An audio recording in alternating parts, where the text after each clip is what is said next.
Hello and welcome back to the Green Workbench. We are going to make some built-in shelves, bookshelves, in the basement family room out of MDF. I haven't ever built, I've used MDF for like closet shelves and stuff, but never built a full piece. So this will be interesting. This is 3/4 inch MDF. It's super heavy, but it's really easy to work with and finish, and it will be painted at the end. So in my basement, it's fairly low. It's about an 80 to 81 inch ceiling, but then there's a drop down, there's a dropped ceiling here towards this wall, and because there's some plumbing and electrical underneath it. Anyway, it's a little awkward, so I had to measure those out, and then this is essentially what it'll look like. I'm still trying to decide whether I want rounded, like the archway tops or a decorative corner or whatever, but we'll start building the body here. So the first thing I'm actually going to do while the piece is, I still have one big piece, is I'm going to figure out the height of all of the shelves, and I'm going to route across the whole thing, because all the shelves will be equal all the way across. Just on the taller section there'll be an extra shelf, and so if I route those lines across the whole thing, then when I cut all my sides, I know that they already match. So I'm going to figure out those dimensions and set up a fence to start my router. Alright, I've decided to go with shelves that are 14 inches from bottom of shelf to bottom of next shelf. But the bottom one will be 4 inches off the ground, and that allows for the molding around the wall. So I've set up my fence. I have my router with the 3/4 inch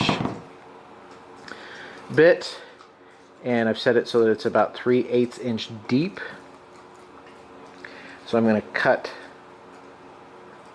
this side all the way down, and then I'll turn the board over and cut at the same measurements all the way down.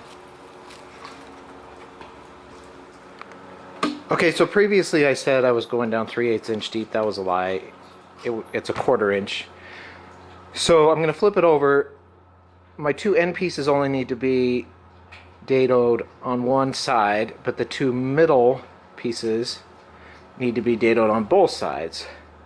So I'm doing each piece, I'm going to rip it 11 1/4, so that when I put a faceplate on it, the total is 12 inches. So basically, accounting for the saw, kerf, and everything, two pieces at 11 1/4 plus saw kerf. So as long as I mark it so that when I'm routing, I'm only routing the dado really about halfway, around 24 inches. That'll make it so that when I rip all the pieces, it works out. Two will have dados on both sides, two will have them only on one. So hopefully that makes more sense after I do it and show you.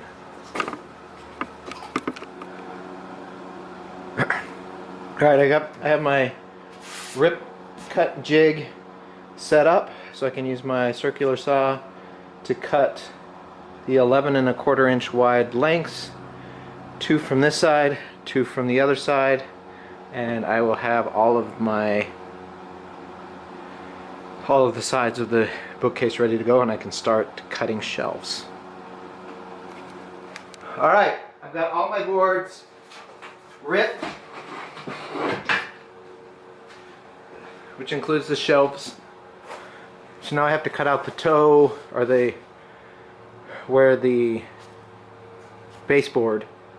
So I'm going to come in, it's really 3/4 inch, I'll probably just make it an inch. So come in an inch, and then with the jigsaw cut that out for each piece.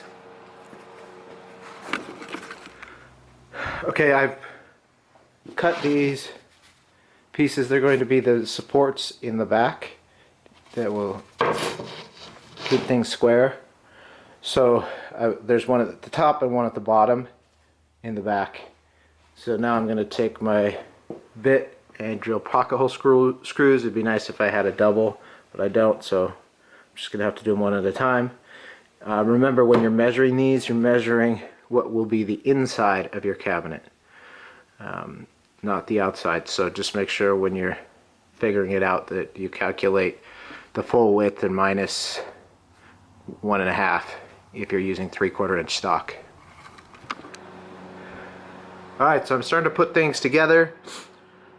We've got our pocket holes, a little bit of glue, pocket hole. I put it 1 inch above that bottom shelf. And you see we've got the cutout for the baseboard. So we'll do the bottom one and the top one and then connect it on the other side, and then we'll start throwing in the shelves. Basically we'll do the 2 end units and then fit in the middle. Alright, got the shelves in one side. Now I gotta put the other side on. It's gonna be a pain. My dados are very tight. It's exactly 3/4 inches, so this is gonna be fun trying to get this many in at once. Alright, that is stage 1. And now I will assemble the far right piece. Same method. Alright, so that far left piece is in, it's downstairs. So now I need to measure the sidewalls for the other 2. Remember, I've got it steps down twice. So this middle piece is at 73. I'll cut that.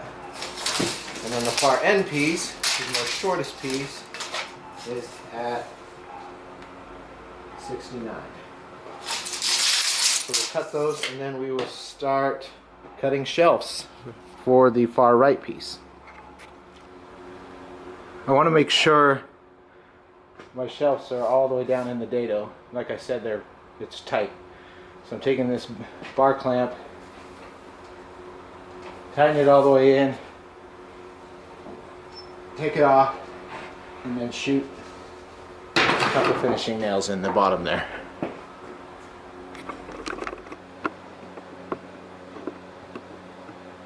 So as I'm going through, making sure that I'm lined up here, using a block so I don't.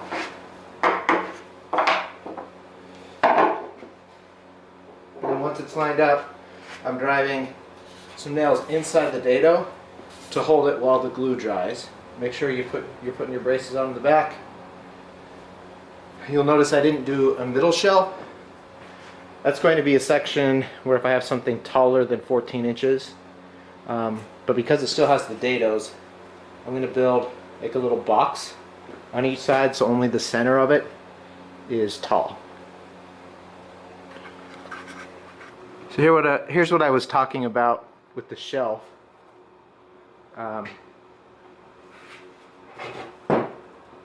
This came out 10 inches. I'm going to put this here, create this box. Actually, with how tight the dado is and the thick wood, I could just leave it as a floating shelf if I wanted to, but just to future-proof it and make it stronger, I'm going to make it into the full box.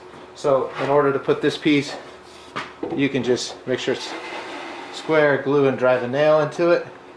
I'm going to do some pocket hole on the inside, just so that it's super strong.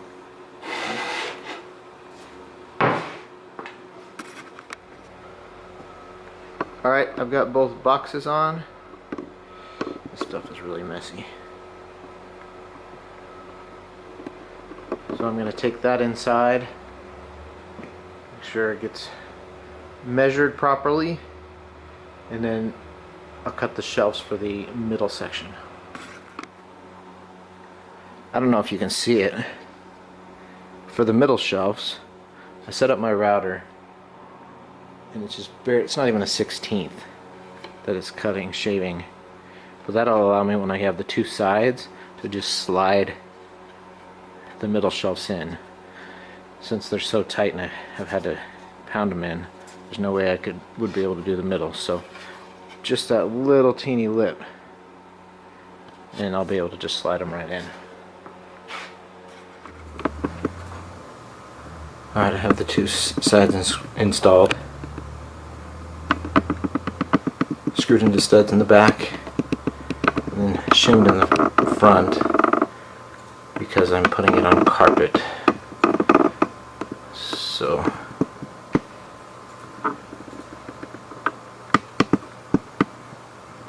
now we just double checked our measurements for the middle shelves.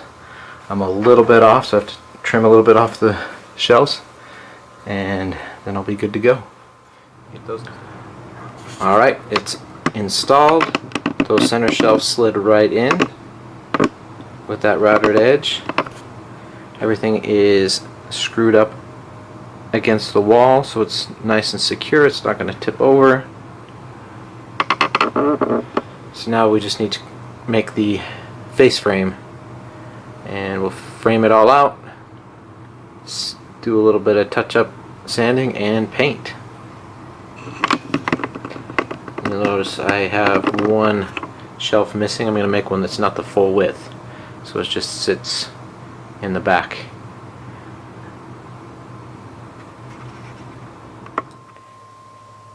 I went and grabbed some pre-primed MDF and grabbed 3.5 inch for the base, and then 1.5 inch for all the face plates for the actual shelves. So just a little construction adhesive and nails. Pop those on with the 45-degree cuts there on the corner. The top is interesting because of the different levels. So you can see how that works.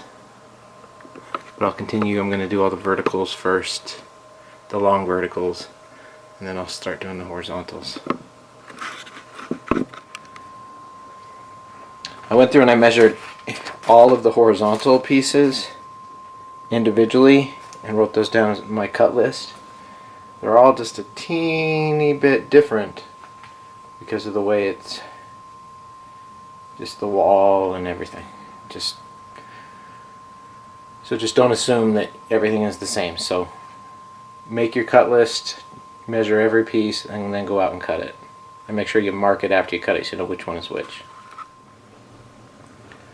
Alright, everything is framed out. I've gone and filled all the nail holes. So wait for that to dry, then lightly sand everything, and it will be ready to paint.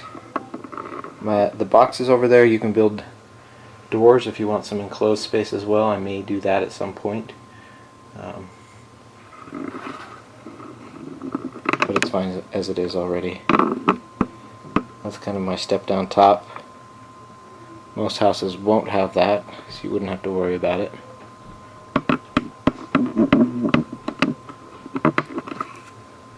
It's looking good. Alright, we are all finished. I didn't walk you through the painting process, but essentially I just taped all the edges and put down a drop cloth. I painted with a semi-gloss interior primer / paint. It took full 2 coats and pretty much 2 quarts to get through it, because there's a lot of surfaces and the MDF is pretty thirsty on that first coat. So it's a great project, and you can customize it to any room, and you can customize it to any size shelf that works for you. So if you have any comments or questions, please leave them below. Please subscribe, click the notification button, and check out my other videos on the Green Workbench, and thanks for watching.